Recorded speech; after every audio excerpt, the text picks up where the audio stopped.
Okay, this is the Weltkrieg, the Eastern Front duration game with a few add-ons like Caucasus Front and the Italian Front, just to give us the full conflict as regards to Russia and Austro-Hungary.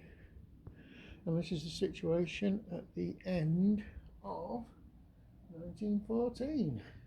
Right, the first thing we'll have a look at is demoralisation.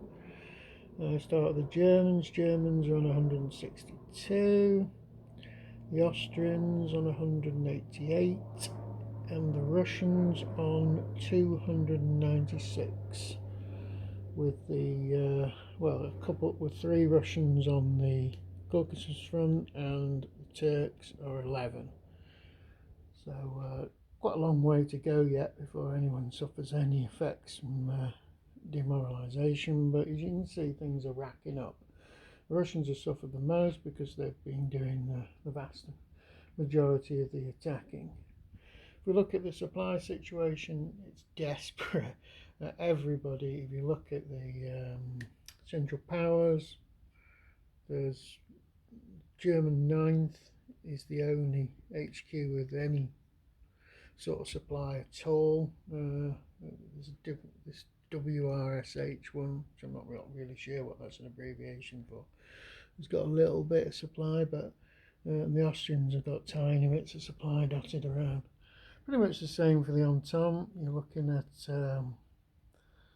the Serbs have got a tiny little bit of supply, and the Russians have got little bits of supply, with the Caucasus front having the most supply. We go over to the various fronts. It's winter in the Caucasus.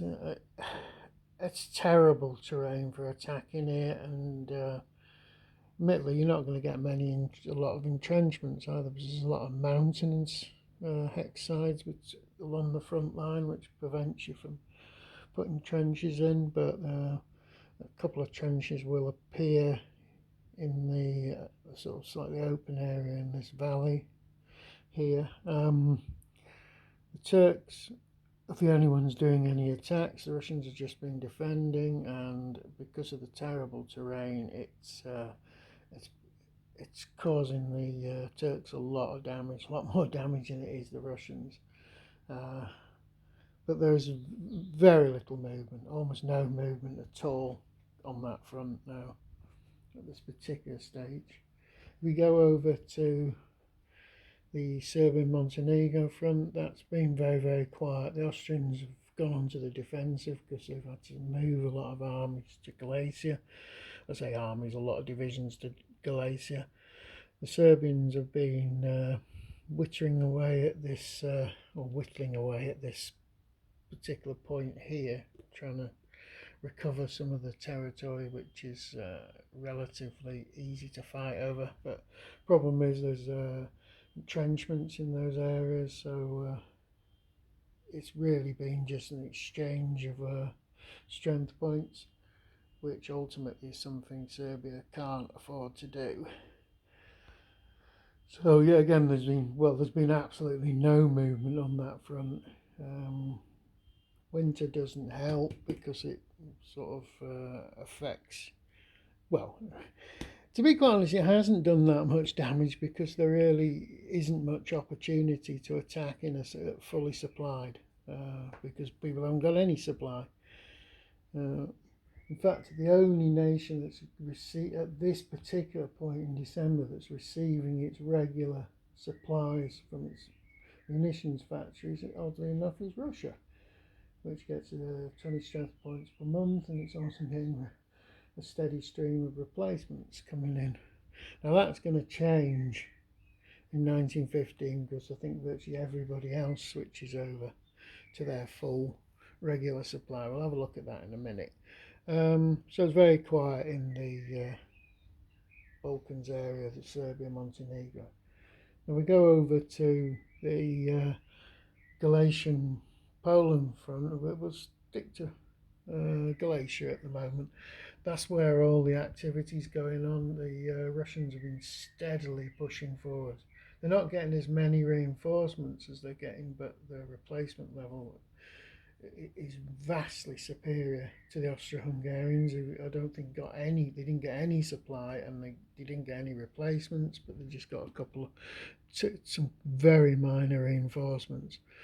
But as I've said, they've moved units from the Serbian front, and they're being pushed back, but they're not having to give away as much territory. But admittedly, the front's getting a bit sort of wibbly wobbly now, as little indentations and salients are punched into the Austrian line. But the Austrians aren't sort of retreating in massive groups anymore to sort of hold the line. Admittedly, the further they retreat, the closer they get to the Carpathian Mountains, and then the whole problem of attacking into really rough terrain comes into force.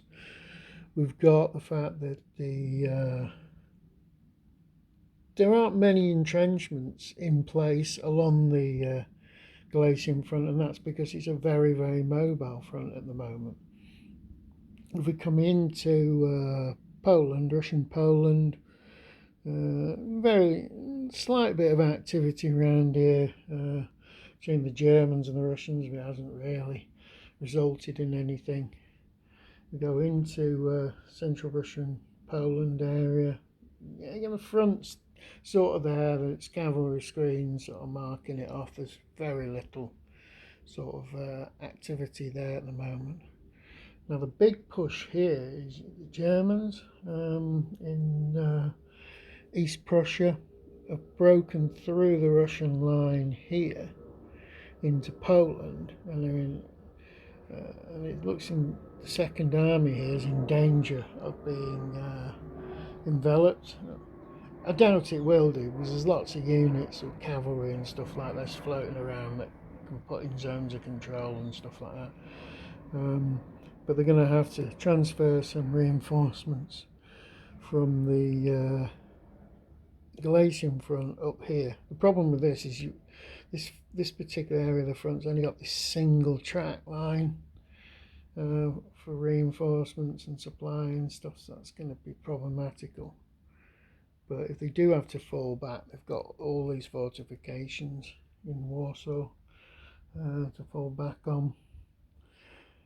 In terms of the rest of the front, the Russians are transferring units from the First Army to the Second Army, so they've really gone on the defensive now. But there's been a bit of push and shove in this area, but it's getting difficult. Attacking without supply against entrenched positions here is it's not really achieving a great deal, to be quite honest.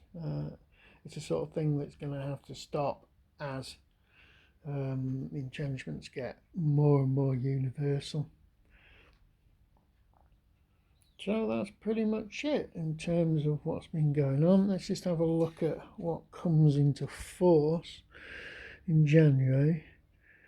That's not Italy, we're not interested in that. Floods, rail, turns repair. Yeah, that's something I've been doing wrong with Russia. Damn it. I've been repairing rail lines in November, December on odd turns. It looks like I'm not allowed to do that. I'll have to check that. Solid defences start kicking in 1915.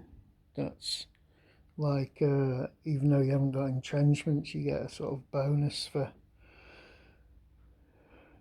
defending. I'll have to look into that.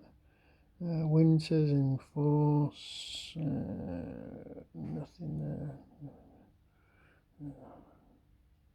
1915, overwhelming artillery rule. Looks like it comes into force. That'll have to be checked up. That is where, if you have a significant amount of artillery in your attacking entrenched position, you can negate the entrenchment. Ottoman Empire. Now that's for the duration game of the Ottoman Empire, so it's not a problem. Right, yeah, Austro-Hungarian. starting in January, or you get a -2 monthly demoralisation. Oh, and Germany gets a -12. Oh, yeah, again, that needs looking into. 1915 siege artillery can be normed. That's, can be used as normal artillery, fair enough. Gas is already in force. May. Stiffened defence, 1915. That needs looking into. So there's quite a lot of things that suddenly change here. Germany doesn't start getting its regular supplies and replacements till February. Austria-Hungary does start gets its regular monthly supply and reinforcement replacements. That needs clicking in.